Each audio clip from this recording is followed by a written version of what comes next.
welcome to another video of the Nameless Things. We're going to do something a bit different today. Today we're going to be taking a look at the overall run of the Ultimate Spider-Man 2024 series that was written by Jonathan Hickman, done by the prominent artists Marco Checchetto and David Messina.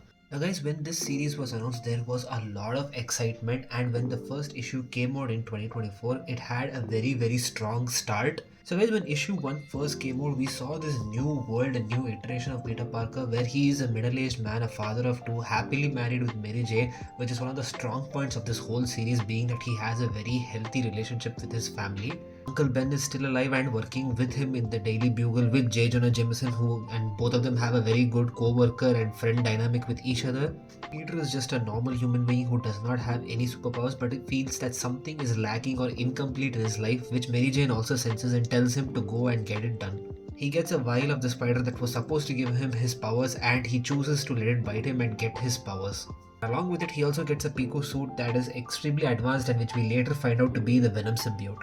Now guys, the first 6 issues, which is like the first mini arc of this run, is the best part of this whole series in my opinion. We get Peter slowly trying to learn about his powers, his abilities, also trying to adjust to the life of a superhero whilst also trying to maintain the secret with his family. He runs into Harry, who is the Green Goblin now, using the Stark Tech armor, and they make a good friendship, and it is actually refreshing to see how he gets the speech of "with great power comes great responsibility" from Harry. And what was also an interesting choice was that Harry was married to Gwen Stacy, who was running the company. By the time we came to the 6th issue, we saw that the Maker's main pawn in New York City would be Kingpin, who was meant to ensure that there was no superpowered individual that was rising to disrupt the harmony that the Maker had made in his new world. And Harry and Peter just dive head in first into the lion's den and just decided to attack Kingpin without any proper planning, and they get their asses whooped totally by him. And the 6th issue will always be my most favorite in this whole series because it has my most favorite panel where Mary Jane coins the term that Peter should be called as Spider-Man and this swinging away. And things go pretty smooth after the first 6 issues as well, guys. I mean, all the way up until issue 15, things go really well with the whole, especially with the Craven's Hunt arc, because I think that was where the story peaked completely, with Peter and Harry being kidnapped and being held hostage at Savage Island and Craven hunting them, because this was really amazing, and tensions peaked very high because we thought Harry was dead at this point. Mysterio apparently just appeared out of the blue and told Peter to leave, and at this point we didn't even know that Gwen Stacy was going to become Mysterio, which was a very interesting choice going forward actually. Now Peter is on the run. He knows that his identity is exposed and he's just worried for the safety of his family, and he's not sure about what needs to be done. So guys, basically after issue 15 we got the announcement from Marvel that they're going to be ending the run with the year 2, because it was after 2 years that the Maker returns to his world, and because of that sped up the timeline, and I don't think that gave enough time for the writers to work their magic as well.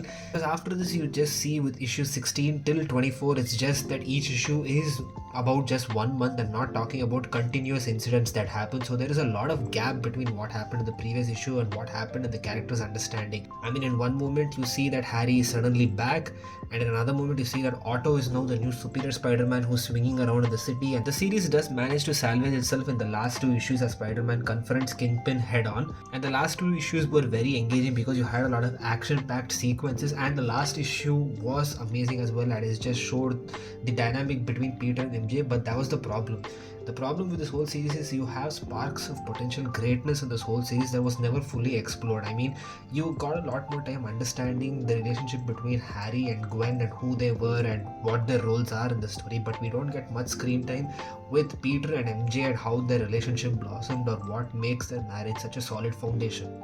Even Peter's relationship with his kid and Richard, who is also Venom at this point, it's not explored all that much. He just gets the suit and he starts practicing it, and he has this new thing that's going on with Felicia on the other side. And on the other side you also have Ben and J. Jonah Jameson trying to figure out how to expose Fisk and his whole network, which was just completely rushed. I mean, if you look at issue 10, it was just a whole issue of conversation between Ben, Jameson and Harry, and that was intense as hell throughout the whole one issue. And I think that was very well in the first 15 issues, where you had a couple of issues where it was just nothing but dialogue. I think by the time Marvel announced that they just wanted to end this run with the 24th issue, the writers did not have enough time to work out all the different subplots that they wanted to explore, because up until until issue 13 we saw Spider-Man going on each individual villain that Kingpin had under him, which would potentially be the Sinister Six. We first saw him engage with Bullseye, then we saw with the Black Cat, then we saw with Kraven, and then we should have got a one-on-one with the other villains as well, like with Mysterio, Mr. Negative, and then the whole Sinister Six, and then maybe Kingpin should have been the final showdown.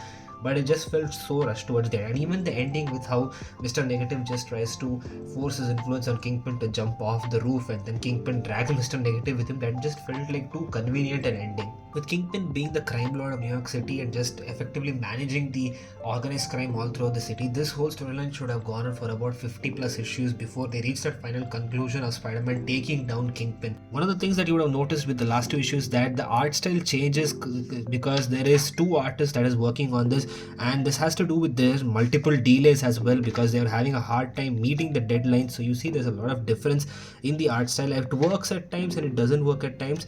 I mean, it is pretty dynamic, there's no doubt about it, and it keeps you very engaging for those who just want an action-packed sequence of Spidey fighting villains and with their tensions rising high throughout this last two issues with this final showdown. For the series finale, the issue 24 did a good job with giving a perfect ending with the Parkers returning back to their home and Peter realizing that what he felt was missing was actually nothing at all because he had everything that he already had, he just didn't realize it. And you get this perfect last page as well, which complements the last page of the first issue as well, where he was standing alone. So if I had to rank this whole series, guys, I would give this a solid 3 out of 5 because it has its sparks, it has its moment, and it's definitely a refreshing tale of a different type of Spider-Man story that we have read from a long time. But it's just sad that a series that had so much potential was just fizzled out halfway through because it had a lot more to explore, but it just ended up being rushed towards the end. Let me know your thoughts about the series in the comments below. You can like this video and share this with your friends. You can subscribe to the channel to stay tuned for more such videos and help this channel reach its 500 followers, guys. And I will catch you guys next time.